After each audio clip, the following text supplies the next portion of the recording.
Assalamualaikum warahmatullahi wabarakatuh. Alhamdulillahirrabbilalamin. Wabihi nasta'inu ala umuri dunia waddin. Wassalatu wassalamu ala ashrafil anbiya wal mursalin. Wa ala alihi wa sahbihi ajma'in.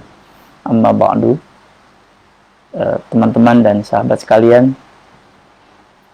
ini bagian dari saya untuk melunasi azam yang pernah diungkapkan gitu ya pada saat maulid, perayaan maulid beberapa minggu lalu.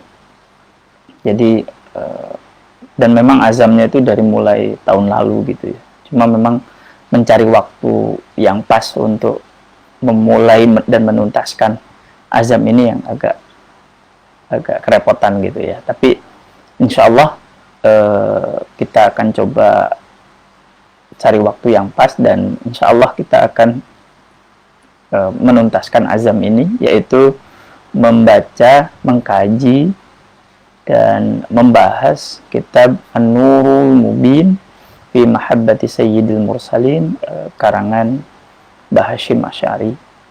Kitab ini penting untuk kita mengenal dan mungkin tidak terlalu dalam seperti halnya sirah-sirah nabawi yang lain, tetapi kitab ini penting begitu ya. Nah, sebelum lebih jauh, mari kita menghadiahkan Al-Fatihah untuk beliau, untuk guru-guru saya juga gitu, yang telah memberikan alat sehingga bisa membaca kitab ini. Ala hadinihi wa ala barakatuh sholih ila hadrat Nabi Mustafa Rasulullah sallallahu alaihi wasallam wa ala alihi wa ashabihi wa tabi'in wa tabi'in. Al-Fatihah. A'udzu billahi minasyaitonir rajim. Bismillahirrahmanirrahim. Alhamdulillahi rabbil alamin arrahmanir rahim maliki yaumiddin. Iyyaka na'budu wa iyyaka nasta'in ihdinas siratal mustaqim siratal ladzina an'amta 'alaihim ghairil maghdubi 'alaihim waladdallin amin. Thumma khususan ila abaina wa ummahatina wa ajdadina wa jaddatina wa khususan ila mu'allif Hadrat Syekh Hasyim Asy'ari wa khususan ila ruhi Murabbi ruhina Kiai Haji Masruri Abdul Mughni wa khususan ila Murabbi ruhina Kiai Haji Mukhlas Hasyim. Sya'ulillahi lahumul Fatihah. A'udzu billahi minasyaitonir rajim. Bismillahirrahmanirrahim. Alhamdulillahi rabbil alamin arrahmanir rahim maliki yaumiddin. Iyyaka na'budu wa iyyaka nasta'in ihdinas siratal mustaqim siratal ladzina an'amta 'alaihim ghairil maghdubi 'alaihim waladdallin amin. Sedikit mengulang tentang kitab yang akan kita bahas. Kitab ini judulnya An-Nuru Al-Mubinu fi Mahabbati Sayyidil Mursalin. Cahaya yang nyata, cahaya yang terang tentang bagaimana kita mencintai Nabi Muhammad SAW. Di dalam kitab ini Mbah Hasyim Asy'ari memberikan langkah-langkah yang begitu praktis dan bagi kita mudah untuk dipahaminya, sehingga dengan mengetahui langkah-langkah itu kita bisa lebih mantap untuk mencintai Nabi Muhammad SAW. Beliau misalnya berangkat dari tentang ma'rifatullah ta'ala. Setelah ma'rifat lalu kemudian beriman. Setelah beriman lalu kemudian mengenalkan misalnya para pembantu Nabi Muhammad SAW, istri-istrinya, terus kemudian juga peristiwa-peristiwa penting yang terjadi terkait Nabi Muhammad SAW. Kitab ini tidak terlalu tebal, sehingga mungkin bagi sebagian orang yang ingin mengetahui kisah Nabi Muhammad agak detail gitu ya, mungkin akan seakan-akan tidak terlalu menarik. Tapi sebenarnya kitab ini penting. Karena apa? Karena di dalamnya, meskipun kitab ini tipis, tetapi di dalamnya Mbah Hasyim Asy'ari merangkum bagian-bagian penting di dalam kitab-kitab yang sudah ada di dalam kitab-kitab sirah yang lain, dan kemudian merangkumnya dan menjadikannya satu kitab utuh yang bagi kita menarik. Selain itu, kitab ini tentu saja sebagaimana di dalam kitab-kitab yang lain yang sudah dikumpulkan oleh Allahyarham Gus Isom Hadik, ditulis pada tahun 1928. Keterangannya ada di belakang. Selesai ditulis itu wadzalika fi 25 Sya'ban al-Mukarram sanata 60 wa 40 wa 300 ba'dal alfi minal hijrah. Jadi selesai ditulis pada tanggal 25 Sya'ban 25 Sya'ban tahun 1346. Nah, kalau kita merujuk ke tahun miladiahnya, yaitu pada kitab ini selesai ditulis pada tanggal 18 Februari 1928. Nah, kitab ini dicetak 2 kali. Pertama dicetak atas bantuan para murid-murid Mbah Hasyim Asy'ari, di antaranya Muhammad Ilyas bin Muhammad Qalyubi, Allahyarham, terus kemudian Al-Maghfurlah Sahal bin Muhammad Mansur, terus kemudian Al-Fadil Ahmad bin Sahal Al-Fasurwani. Nah, mereka lah yang membantu mencetak kitab ini. Lalu kemudian ada beberapa orang yang mengetahui keberadaan kitab ini dan meminta Gus Isom untuk menerbitkan ulang dan mengoreksi beberapa salah cetak gitu ya. Nah, yang kita baca ini adalah yang versi yang sudah dikoreksi oleh Gus Isom.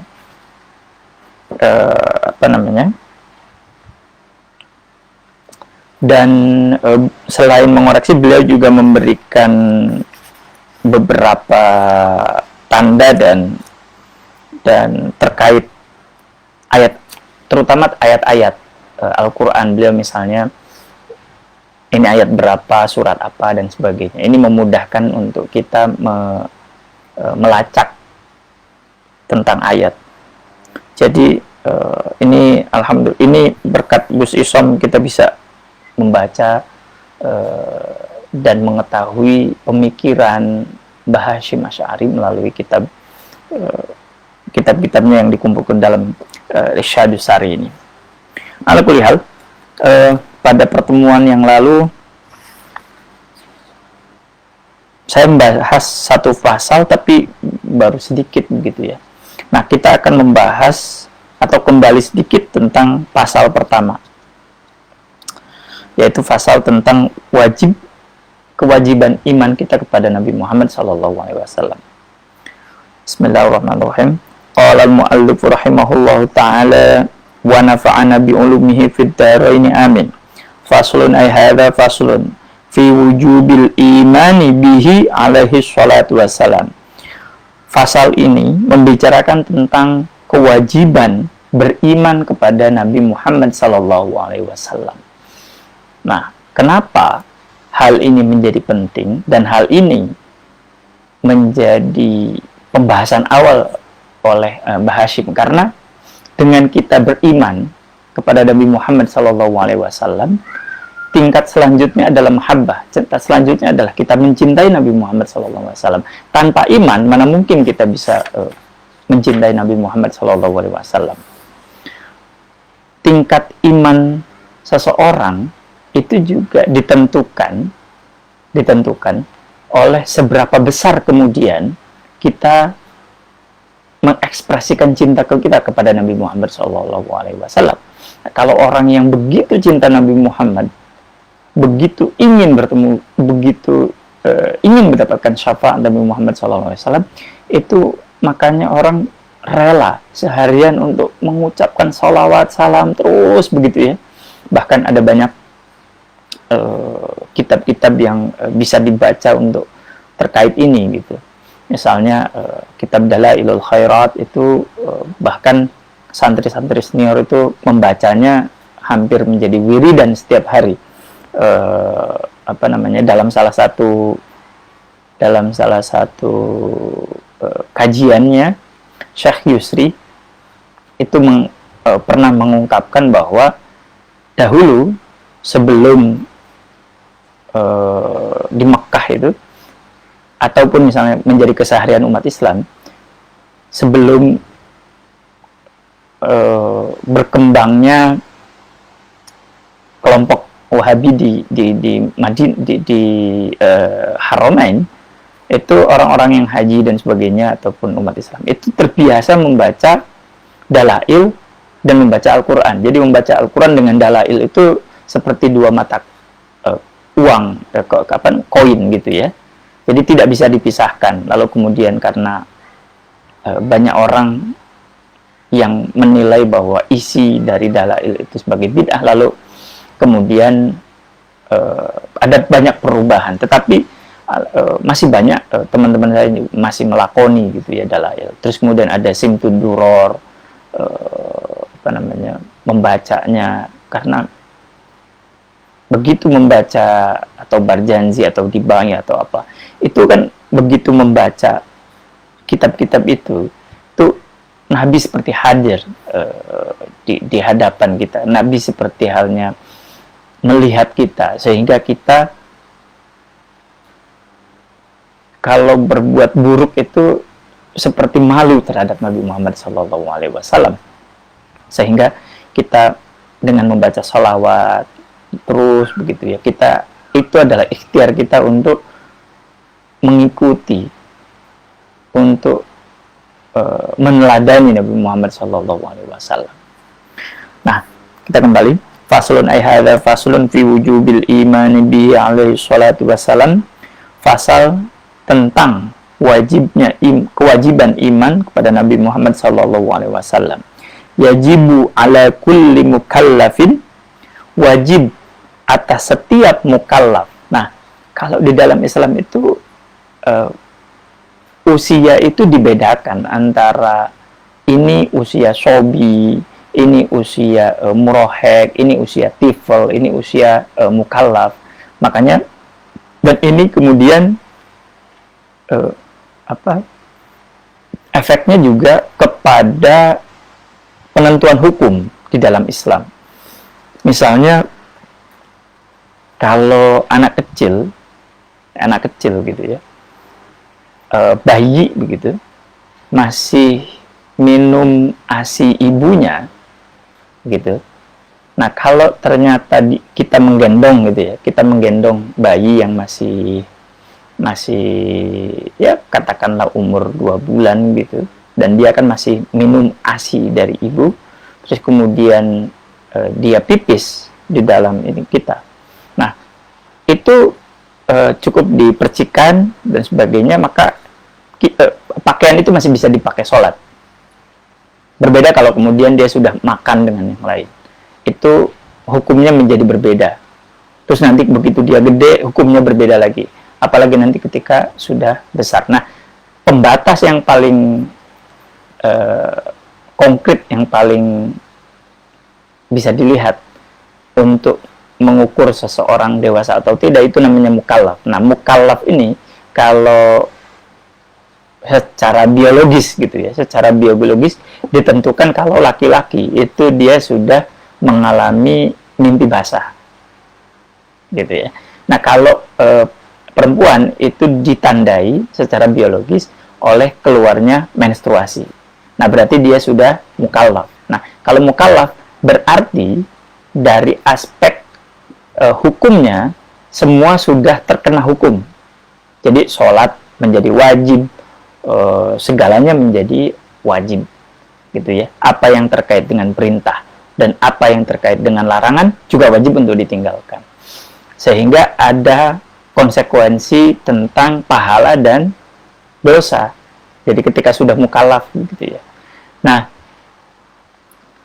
berbeda dengan anak kecil gitu. Anak kecil makanya dalam Islam itu kita diajarkan anak itu untuk dikenalkan dengan sholat itu sejak usia dini sekali gitu. Sejak usia bulanan anak itu diajak sholat, sehingga usia 2 tahun dia sudah mengetahui gerakan-gerakan sholat, usia 3 atau 4 tahun sudah minimal mengenal at-tahiyat, mengenal iftitah, mengenal ruku, bacaan-bacaannya, sehingga usia 10 tahun ketika dia sudah dikenakan mukallaf atau hukumnya mukallaf, dia sudah tidak lagi canggung, dia sudah tidak lagi harus, atau malah dia sudah hafal dengan gerakan-gerakan itu, dia tinggal menjadi kewajiban. Kan kebiasaan itu kan dimulai dari dibiasakan, terus nanti akan menjadi kebiasaan. Nah, ini menjadi penting tentang mukallaf. Nah, yajibu alam kulli mukallafin, mukallaf itu kalau di kita berarti sudah dewasa gitu. Ba'da ma'rifatillahi wal imani bihi, setelah mengetahui tentang Allah dan beriman kepada Allah subhanahu wa ta'ala. Apa yang wajib? Al-imanu bi Rasulillahi sallallahu alaihi wasallam. Jadi wajib bagi setiap mukallaf setelah mengetahui tentang Allah dan beriman kepada Allah, wajib beriman kepada Nabi Muhammad sallallahu alaihi wasallam. Jadi posisinya Allah dulu, lalu kemudian Nabi Muhammad sallallahu alaihi wasallam. Wa tasdiquhu, dan membenarkan fima atabihi, atas apa yang Nabi Muhammad sallallahu alaihi wasallam bawa, min 'indi rabbih, dari sisi Tuhannya. Maksudnya juga membenarkan atas apa yang Nabi Muhammad sallallahu alaihi wasallam bawa berasal dari Allah Subhanahu wa taala. Dalam konteks ini itu adalah Al-Qur'an. Nah, setelah Al-Qur'an nanti ada hadis qudsi. Gitu ya. Wal imanu bihi, beriman kepada Nabi Muhammad sallallahu alaihi wasallam, wa bisairir rusuli alaihimus salatu wassalam, dan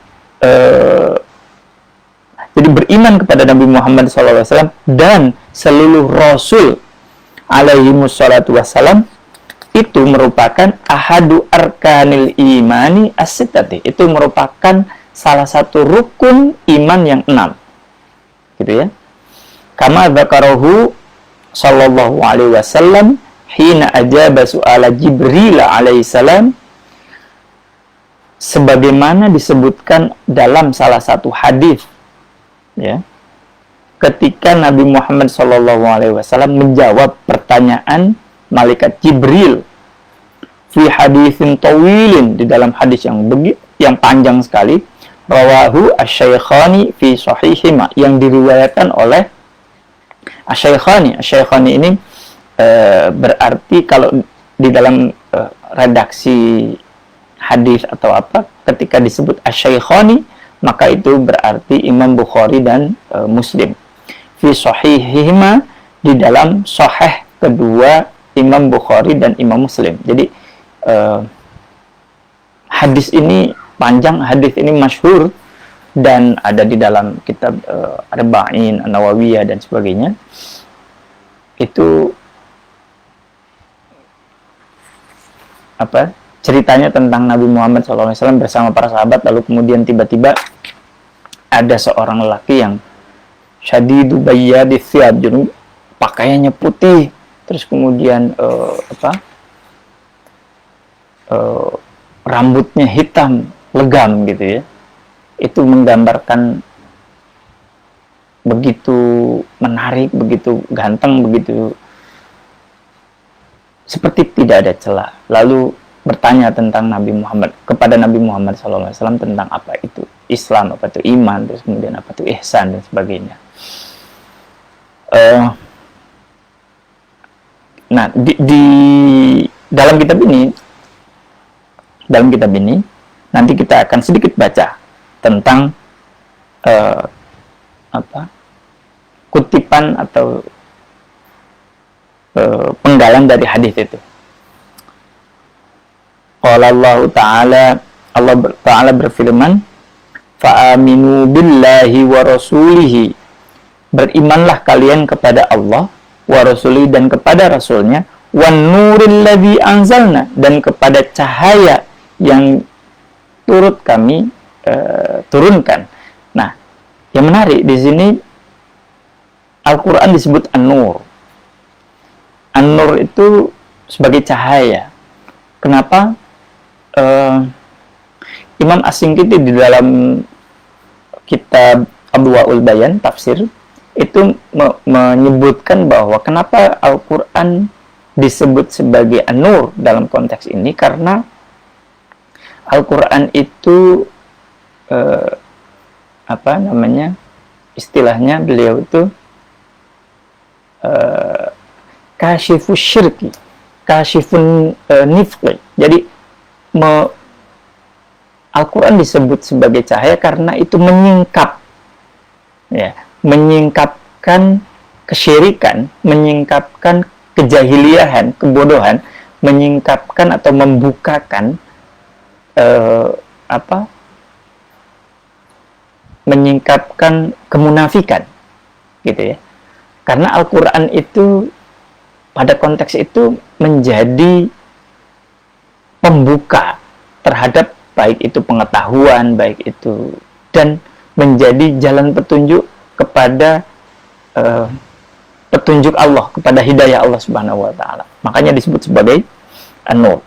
Wallahu, dan Allah bima ta'maluna khabir, atas Allah itu maha waspada atas apa yang kalian lakukan. Wa qala ta'ala, dan Allah berfirman lagi, inna arsalnaka, bahwa kami, kata Allah berfirman kepada Nabi Muhammad SAW, inna arsalnaka, kami mengutus engkau Nabi Muhammad SAW, syahidan, sebagai penyaksi, wa mubasyiran, dan pemberi kabar gembira, wa nadhiran, dan pemberi peringatan, litu'minu billahi, agar mereka itu beriman billahi, kepada Allah, wa rasulihi, dan kepada Rasul Allah, wa tu'azziruhu, dan mengagungkan Allah, wa tuwaqqiruhu, dan membesarkan Allah, wa tusabbihuhu bukratan wa asyila, dan menyampaikan atau membaca tasbih, mensucikan Allah kala pagi maupun siang. Makanya salah satu sunnah setelah sholat itu adalah membaca subhanallah 33 kali, gitu ya. Makanya kan kita kalau sholat itu kan bukrotan, kalau sholat itu sholat subuh itu kan kita setelah sholat subuh disunahkan untuk membaca subhanallah, alhamdulillah, kemudian Allahu Akbar, itu selama sebanyak 33 kali, gitu ya. Nah, kita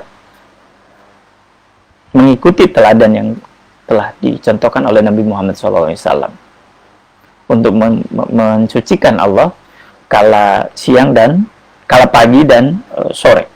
Wa qala ta'ala, fa'aminu billahi wa rasulihin nabiyil ummi, berimanlah kalian billahi, kepada Allah, wa rasulihi, dan kepada Rasul Allah, an-nabiyyi al-ummi, nabi yang ummi. Ummi itu tidak bisa membaca dan tidak bisa menulis.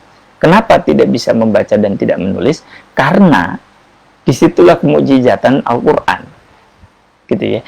Dan di sisi lain, ini untuk menunjukkan bahwa Al-Quran yang turun kepada Nabi Muhammad SAW itu memang benar wahyu. Kenapa, wah?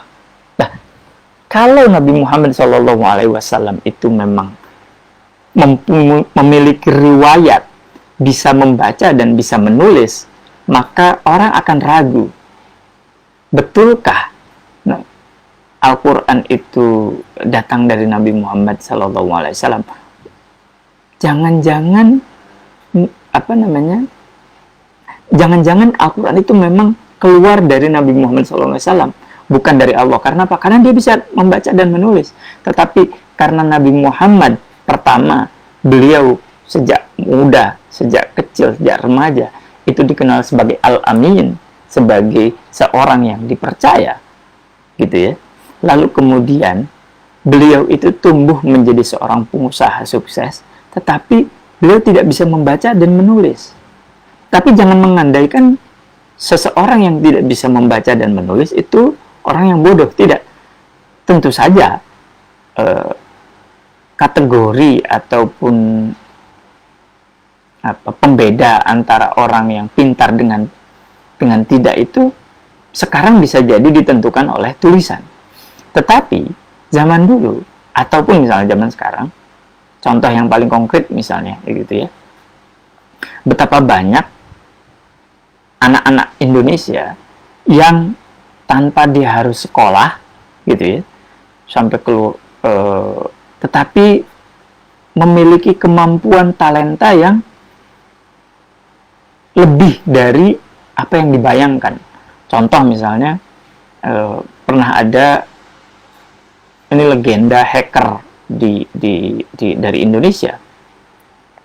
Itu dia tidak pernah sekolah, tidak pernah kuliah, tidak pernah belajar secara resmi begitu ya, komputer. Dia ngotak-atik, tapi kemudian namanya dihormati gitu dalam dunia perhackeran gitu. Terus kemudian ada anak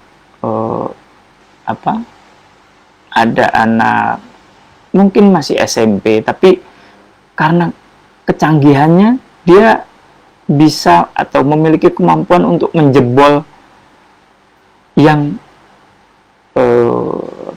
keamanan yang menurut orang tuh sudah aman, ternyata nggak aman gitu. Nah ini artinya kategori tentang cerdas atau tidak itu kadang tidak ditentukan oleh dia bisa membaca atau nulis, apalagi dalam konteks ketika peradaban saat itu belum banyak ditentukan oleh membaca. Nah, peradaban Arab saat itu lebih banyak untuk menghafal, begitu ya, menghafal. Karena apa? Karena cerita dari nenek moyang kemudian turun dan sebagainya itu diceritakan ulang persis kata per kata, verbatim gitu, dari siapa ke siapanya, sehingga kemudian itu membentuk pola pengetahuan di dalam dunia Arab dan kemudian membentuk juga pola pengetahuan yang kita rasakan sekarang gitu, dalam misalnya dalam tradisi hadis, tasawuf dan sebagainya. Ala kulli hal. Nah, Nabi Muhammad SAW adalah seorang yang ummi, tetapi ada juga yang meyakini bahwa Nabi Muhammad SAW karena memang pada dasarnya seorang yang cerdas, itu pada akhirnya bisa membaca dan bisa menulis, tetapi kemudian beliau tidak pernah mempraktekkannya di depan banyak orang gitu. Karena apa? Karena ketika dalam salah satu perjanjian begitu ya, Nabi Muhammad mengoreksi redaksi ataupun menambahkan yang menurut beliau kurang tepat gitu. Walaupun yang menulis bukan Nabi Muhammad SAW, tapi para pembantunya, baik Sayyidina Ali ataupun Anas ataupun banyak sahabat-sahabat yang lain. Nah, tetapi saya ingin bilang bahwa Nabi Muhammad SAW ummi itu sudah masyhur, itu sudah mujmal, itu sudah semua orang sepakat gitu ya. Karena apa? Karena Nabi Muhammad SAW ummi, dan karena itu dalam sejarahnya Nabi Muhammad tidak pernah belajar kepada guru gitu ya, kepada guru agama, baik itu rabi, baik itu pendeta ataupun siapapun, sehingga agama Islam itu memang wahyu yang turun kepada Nabi Muhammad SAW langsung dari Allah, gitu ya. Selain faktor ummi, alladzi yu'minu, yang beriman siapa Rasul, billahi, kepada Allah, wa kalimatihi, dan kalimat-kalimat Allah, la'allakum tahtadun, supaya kalian mendapatkan petunjuk. Wa qala ta'ala, dan Allah kemudian berfirman, wa man lam yu'min billahi wa rasulihi fa inna a'tadna lil kafirina sa'ira. Dan barang siapa tidak beriman kepada Allah dan Rasulnya, kami menyiapkan bagi orang-orang itu kafir itu neraka sa'ir. Nah, dalam ayat-ayat ini, coba kita lihat ayat-ayat ini, itu jelas sekali disebutkan fa'aminu billahi wa rasulihi wan nur. Jadi 3 hal tadi. Terus kemudian ini At-Taghabun, surat At-Taghabun ayat 7. Kemudian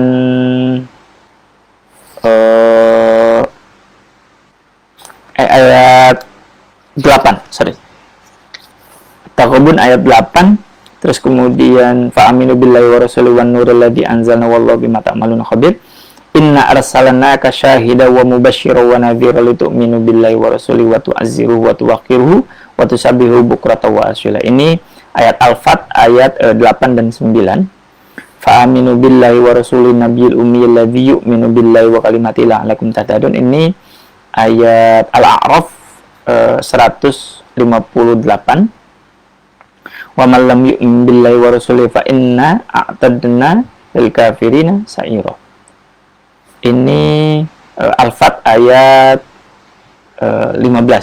Kalau tidak salah ini ayat 13 yang tepat, kalau nggak salah ya.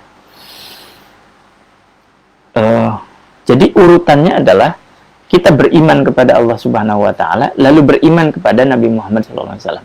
Selalu begitu urutannya. Fa'aminu billah wa rasulihi inna arsalnaka syahidan. Terus litu'minu billahi wa rasulihi, gitu ya. Terus kemudian fa'aminu billahi wa rasulihi nabiyyi wa man lam yu'min billahi wa rasulihi. Jadi beriman kepada Allah Subhanahu wa Ta'ala, lalu beriman kepada Nabi Muhammad SAW. Ini 2 tingkatan ini harus selesai dulu, gitu ya. Nah, kalau 2 hal ini tidak selesai, maka tingkatan yang selanjutnya itu agak berat untuk ditempuh, gitu. Nah, 2 hal ini harus diyakini betul, gitu. Nah, bagaimana meyakininya? Wa an Abi Hurairah radhiyallahu anhu qala Rasulullah sallallahu alaihi wasallam. Hadis ini dari Abi Hurairah radhiyallahu anhu. Rasulullah bersabda, umirtu an uqatilan nasa, saya diperintahkan. Nah, kalau kata umirtu berarti jelas bahwa siapa yang memerintahkan itu adalah Allah Subhanahu wa Ta'ala, gitu ya. Nah, kenapa? Karena perintah itu dari Allah, gitu ya. Karena apa? Karena berbeda dengan kita, gitu ya, suami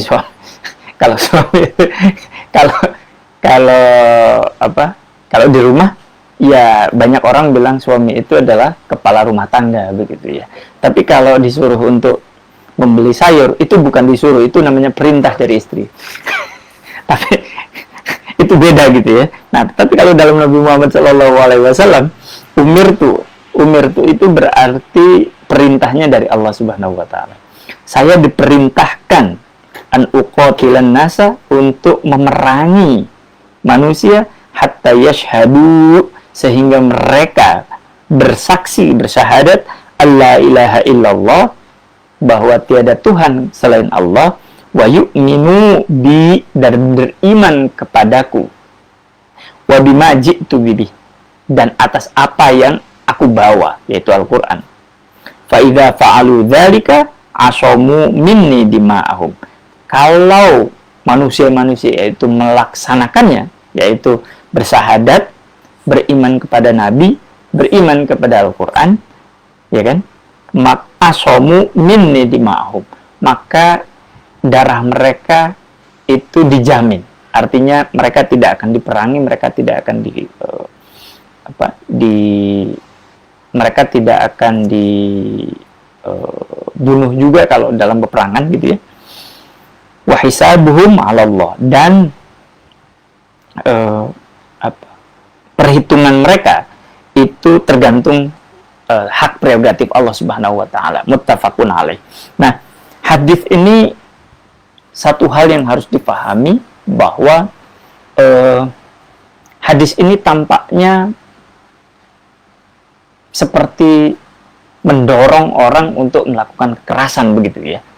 Tetapi yang harus dipahami adalah pertama, konteks hadis ini. Nah, hadis ini diyakini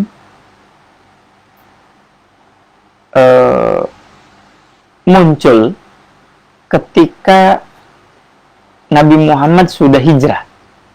Jadi kekuasaan Nabi Muhammad SAW sudah diakui oleh banyak pihak. Nah, konteks peradaban saat itu adalah ketika muncul kerajaan atau kekuatan yang baru begitu, maka kalau tidak ingin diganggu oleh kekuatan-kekuatan yang lain, maka dia harus menampilkan kekuatannya agar dia bayangkan, jangan dibayangkan seperti sekarang gitu ya. Bayangkan dunia abad tengah, abad abad 7, abad 8 Masehi gitu, yang peperangan itu mudah sekali untuk berkecamuk gara-gara hal kecil begitu. Nah, bayangkan dalam dunia yang demikian keras, kalau Nabi Muhammad SAW tidak menampilkan kekuatan militer dan kemudian yang lain-lainnya, maka akan dengan mudah untuk tersapu oleh peradaban yang lain begitu. Bahkan dua peradaban yang disebut sebagai Persia dan Roma itu juga kan berkecamuk terus gitu di dalam peperangan yang tiada henti gitu. Nah, dua peradaban yang besar begitu saja itu bisa lenyap gitu karena dengan pertahanan militer yang begitu kuat. Nah, Islam harus tampil dalam konteks untuk memperlihatkan kekuatan militernya. Demi apa? Demi melindungi dirinya gitu. Nah, dalam konteks ini harus dibedakan antara kasar dengan keras. Begitu. Harus dibedakan. Kasar itu orang mafhum. Siapapun yang mengeluarkan kata-kata hampir semua penghuni binatang itu pasti akan bilang sebagai kasar. Tetapi kalau keras itu hanya dengan perkataan diam saja. Tolong Anda diam. Itu tapi dengan nada dan gestur dan bentuk orang akan menghormati dan diam. Itu namanya tegas. Tidak perlu kasar untuk membuat orang lain mau tunduk dan takluk. Nah, dalam konteks ini Nabi Muhammad SAW itu tegas, bukan kasar. Nah, dalam konteks hadis yang disebutkan di sini itu di riwayat yang lain di dalam, kalau tidak salah, Imam Ibnu Hajar Al-Asqalani dalam Fathul Bari itu ada meriwayatkan beberapa hal terkait hadis yang serupa, dan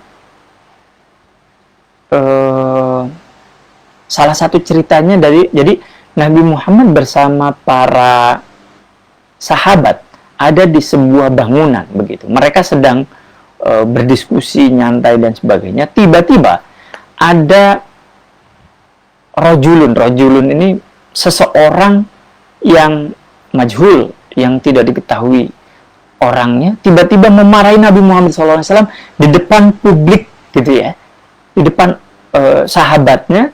Dan Nabi Muhammad saat itu adalah kepala negara, beliau adalah Nabi Muhammad pemimpin umat gitu. Tetapi yang paling penting karena sudah di Madinah, beliau berposisi sebagai kepala negara yang memiliki harga diri dan kehormatan yang harus dijaga, kayak seperti protokoler begitu ya. Lalu Nabi Muhammad, karena sahabat melihat ini orang itu tidak sopan kepada Nabi Muhammad SAW, kemudian Nabi Muhammad bilang, ukhrij faqtuluh. Jadi kalau nggak salah redaksinya itu, kamu cari dia dan bunuh dia gitu. Lalu kemudian Nabi Muhammad sebelum sahabat itu mencarinya, sebentar, dia itu sudah mengucapkan syahadat belum ya? Udah, naam, sudah mengucapkan 2 kalimat syahadat gitu ya. Oh, kalau gitu ya sudah, biarkan saja gitu ya redaksinya. Kalau tidak salah, jadi Nabi Muhammad SAW membiarkan orang itu, jadi walaupun sudah menghina kepala negara, pemimpin umat di dalam, dan dia itu di depan para sahabatnya begitu, karena marah-marah, Nabi membiarkan orang itu karena apa? Karena dia sudah bersyahadat kepada Nabi Muhammad SAW. Nah, umirtu an uqatilan nasa. Jadi karena dia sudah mengucapkan 2 kalimat syahadat, maka Nabi Muhammad membiarkan orang itu gitu, berlalu begitu saja. Nah, di dalam riwayat yang lain, hadis ini digunakan oleh Sayyidina Abu Bakar untuk memerangi. Nah, ketika Sayyidina Abu Bakar itu menjadi khalifah gitu ya, lalu Sayyidina Umar meriwayatkan hadis ini kalau tidak salah, lalu kemudian menjadi dasar bagi Sayyidina Abu Bakar untuk memerangi mereka yang tidak mau membayar zakat, karena membedakan antara sholat dengan zakat gitu ya. Nah, jadi memerangi mereka yang tidak mau membayar zakat. Karena apa? Karena dengan tidak membayar zakat berarti secara tidak langsung begitu, mereka itu tidak beriman secara penuh kepada Nabi Muhammad SAW. Gitu. Alasan yang diambil oleh Sayyidina Abu Bakar ketika memerangi mereka yang tidak mau membayar zakat. Fal imanu bin Nabi Muhammad SAW wajibun. Beriman kepada Nabi Muhammad SAW wajib muta'ayyinun. Itu fardu ain. La yatimul imanu, tidaklah sempurna iman asyara'i, iman syar'i, iman syariat, illa bihi, kecuali dengan beriman kepada Nabi Muhammad SAW. Wala yasihu, dan tidak sah. Apa yang tidak sah? Al-islamu, Islam, illa ma'ahu, kecuali dengan beriman kepada Nabi Muhammad SAW. Jadi beriman kepada Nabi Muhammad SAW itu adalah wajib, fardu ain. Fardu ain itu artinya setiap orang harus beriman kepada Nabi Muhammad, dan beriman secara syar'i itu tidaklah sempurna tanpa iman kepada Nabi Muhammad SAW, dan Islam tidak mungkin sah kalau tidak beriman kepada Nabi Muhammad SAW. Wa ma'nal imani bihi alaihi salatu wassalam, dan apa sih makna iman kepada Nabi Muhammad SAW? Tasdiqu nubuwwatihi wa risalatillahi ta'ala lahu.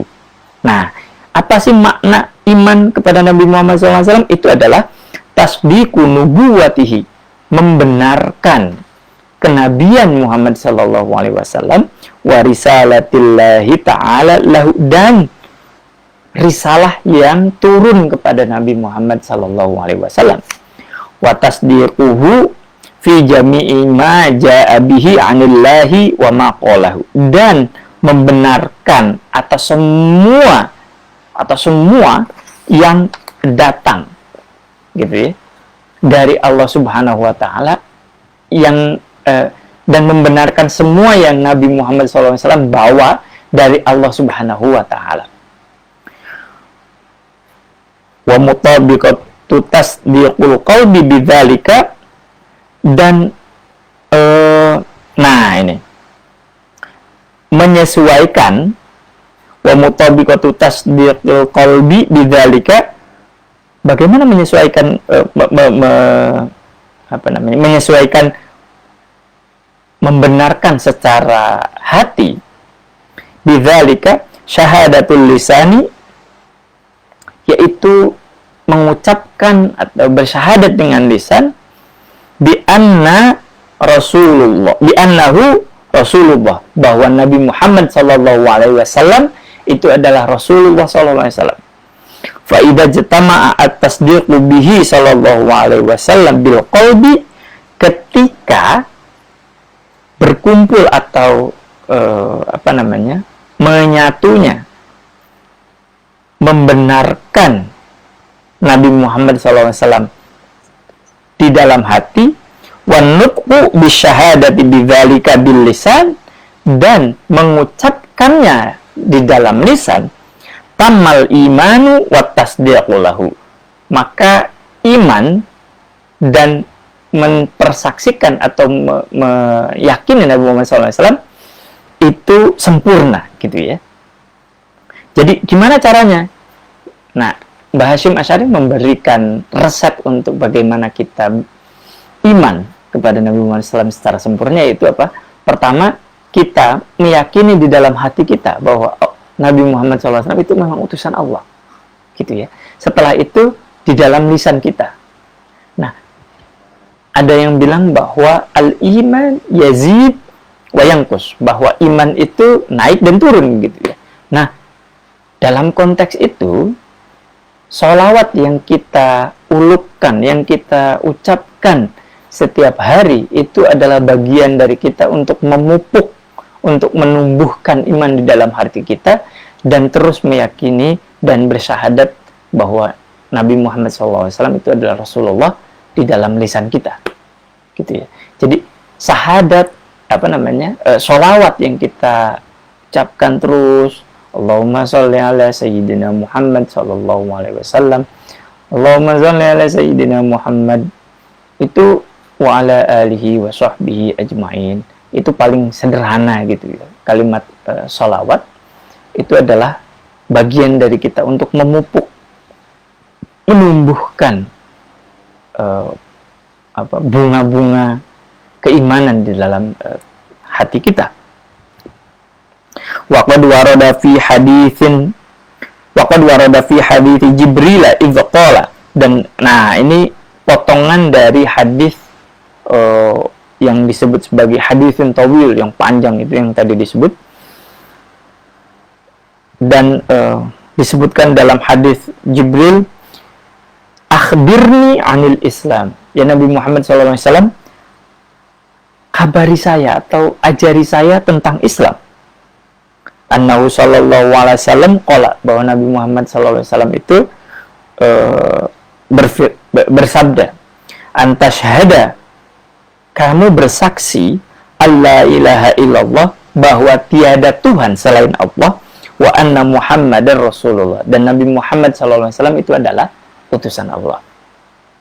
Tsumma sa'alahu 'anil iman, kemudian malaikat Jibril itu menanyai Nabi Muhammad SAW tentang iman. Faqala antu'mina billahi, hendaklah engkau beriman kepada Allah, wa malaikatihi, dan kepada para malaikat Allah, wa kutubihi, dan para kitab-kitab Allah yang telah diturunkan kepada para rasul sebelum Nabi Muhammad SAW, wa rusulihi, ini jamaknya rusul, rasul, wa rusulihi, dan para rasulnya Allah, para utusannya Allah, ila akhir hadis, sampai akhir hadis. Faqad qarrara sallallahu alaihi wasallam, Nabi Muhammad sallallahu alaihi wasallam telah menegaskan gitu ya, annal iman, bahwa beriman bihi, kepada kanjeng Nabi Muhammad SAW, muhtajun ilal aqdi bil janan, perlu untuk diikat dengan hati. Jadi hati ini menjadi penting. Karena apa? Begitu hati Nabi Muhammad, kita meyakini bahwa Nabi Muhammad SAW itu adalah utusan Allah, itu adalah Rasul Allah, dan Al-Quran itu adalah sabda Allah Subhanahu wa Ta'ala yang diturunkan kepada Nabi Muhammad, maka itu menjadi lebih mudah selanjutnya gitu ya. Wa kadzalikal Islamu mutirrun ilan nutqi bil lisan, dan begitupun Islam itu perlu untuk diucapkan di dalam diucapkan oleh lisan. Fasyahadatu bil lisani duna tasdiqil qalbi hiya ainun nifaq wal a'yadu billah. Syahadat ya, kita mempersaksikan Nabi Muhammad SAW itu adalah Rasulnya, dan tanpa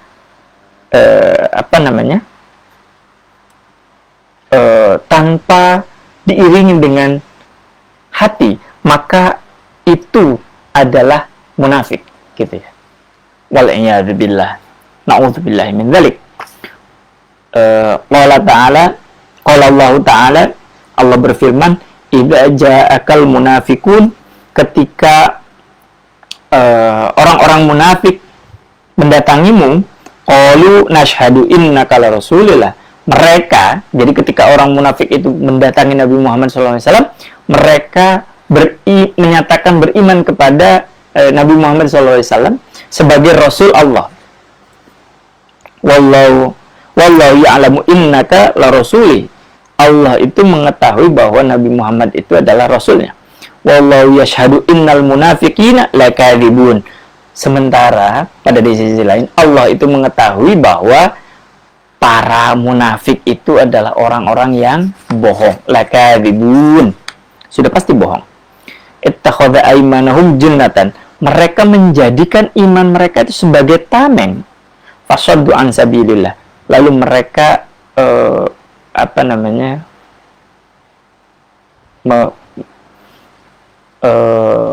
berpaling dari jalan Allah. Innahum sa'a ma kanu ya'malun, itu adalah seburuk perbuatan paling buruk gitu ya. Jadi orang-orang munafik ini menjadikan menyatakan iman kepada Nabi Muhammad SAW sebagai jalan selamat untuk tidak mengikuti peperangan yang saat itu menjadi kewajiban gitu ya. Kenapa? Karena konteksnya seperti yang tadi saya bilang, bahwa konteksnya Islam sebagai kekuatan baru menghadapi banyak sekali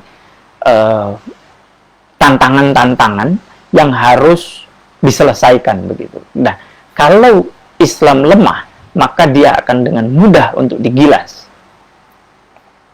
Dzalika bi annahum amanu, mereka itu beriman, tsumma kafaru, kemudian mereka itu kafir, kemudian mereka kafir, fatubi ala qulubihim fahum la yafqahun, kemudian mereka itu dicap dalam hatinya mereka itu, dan mereka itu tidak akan paham. Jadi ini konteksnya tentang kalangan munafik. Kalangan munafik itu adanya bukan di Makkah, karena di Makkah itu orang-orang Islam yang mengakui kenabian Nabi Muhammad SAW itu memang murni. Karena apa? Karena Nabi Muhammad SAW memulainya dari persoalan tauhid. Jadi mereka yang bergabung di dalam Islam itu memang keimanannya sudah kuat gitu ya, dan begitu makanya berkenan untuk menjalani banyak sekali tantangan-tantangan dan rintangan untuk hijrah ke Taif, lalu kemudian ke Habasyah, lalu kemudian ke Madinah. Nah, kalangan munafik atau istilah munafik itu mulai ada ketika di Madinah. Dan itu adalah proses ketika Nabi Muhammad sedang membentuk sebuah peradaban, sebuah umat yang ideal dan harus, dan ini berdasarkan aturan-aturan yang disepakati, begitu ya. Nah, disepakatinya itu bisa disebut sebagai piagam Madinah. Nah, semuanya menyepakati poin-poin yang ada di dalam piagam Madinah, dan siapapun yang melanggar poin-poin itu maka dia memiliki konsekuensi-konsekuensi tertentu, begitu. Nah, di sisi lain, Mbah Hasyim Asy'ari yang harus dipahami adalah Mbah Hasyim Asy'ari menulis ini pada era kolonialisme Belanda, begitu ya. Dan ketika Indonesia merdeka tahun 1945, Mbah Hasyim Asy'ari juga yang menulis tentang resolusi jihad. Nah, ini menarik untuk membahas bagaimana sih sebenarnya pola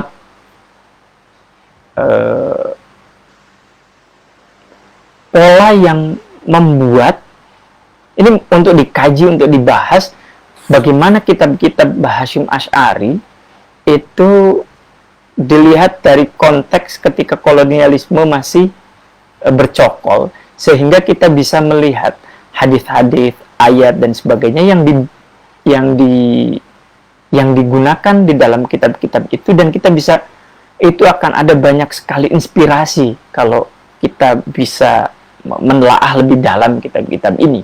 Makanya menurut saya semoga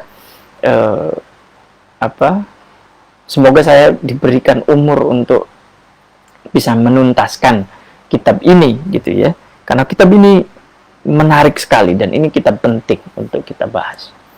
Ala kulli hal, pembahasan selanjutnya yaitu pasal fi wujubi ta'atihi alaihi salatu wassalam. Jadi setelah beriman kepada Nabi Muhammad SAW, kita taat kepada Nabi Muhammad SAW, lalu kemudian kita nanti akan bisa tumbuh kecintaan kepada Nabi Muhammad SAW.